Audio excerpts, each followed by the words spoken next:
Hello everyone.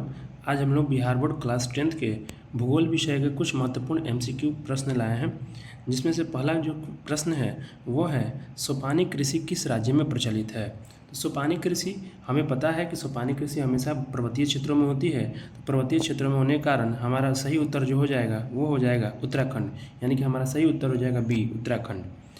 Second question है कौन भारत का सबसे बड़ा लौह उत्पादक राज्य है। अगर हम किताब के हिसाब से देखते हैं तो हमारा भारत का सबसे बड़ा लौह उत्पादक राज्य हो जाता है कर्नाटक। किताब के अनुसार कौन सा हो जाता है कर्नाटक। परंतु अगर वर्तमान की ओर देखते हैं तो वर्तमान में अभी लौह उत्पादक जो राज्य है वह है उड़ीसा। तीसरा क्वेश्चन देखते हैं किस खनिज को उद्योगों की जननी माना गया है। अगर उद्योगों की जननी को हम बात करते हैं तो जो लोहा है यानी कि जो लौह अयस्क खनिज है वही उद्योगों की जननी मानी गई है। नेक्स्ट क्वेश्चन है जिसमें से पूछा गया है कि इनमें कौन अधात्विक खनिज के उदाहरण हैं। अधात्विक खनिज का कहने का मतलब है जिसमें लोहांश की मात्रा नहीं के बराबर होता है, यानी कि जिसमें लोहा नहीं होता है। यानी कि अगर हम इस चारों ऑप्शन में देखते हैं तो हमारा ऑप्शन सी यानी कि अभ्रक ये अधात्विक खनिज का उदाहरण है। पांचवा क्वेश्चन है भारत में लगभग कितने प्रकार के खनिज पाए जाते हैं।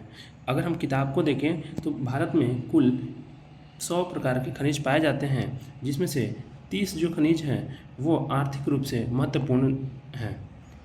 छठा जो है वो है मैंगनीज उत्पादन में विश्व का क्या स्थान है। तो मैंगनीज उत्पादन में विश्व का तीसरा स्थान है, यानी कि मैंगनीज उत्पादन में भारत विश्व में 3rd स्थान लेकर आता है।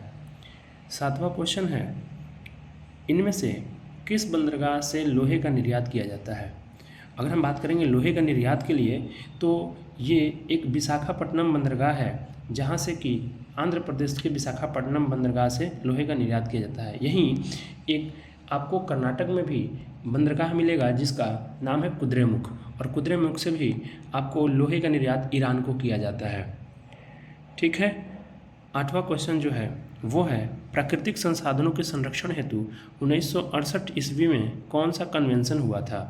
अगर हम कहेंगे जो प्राकृतिक संसाधन के संरक्षण के लिए तो सबसे पहला अगर आपको विश्व स्तरीय जो कन्वेंशन देखा जाएगा तो वो होगा 1968 में अफ्रीकी कन्वेंशन।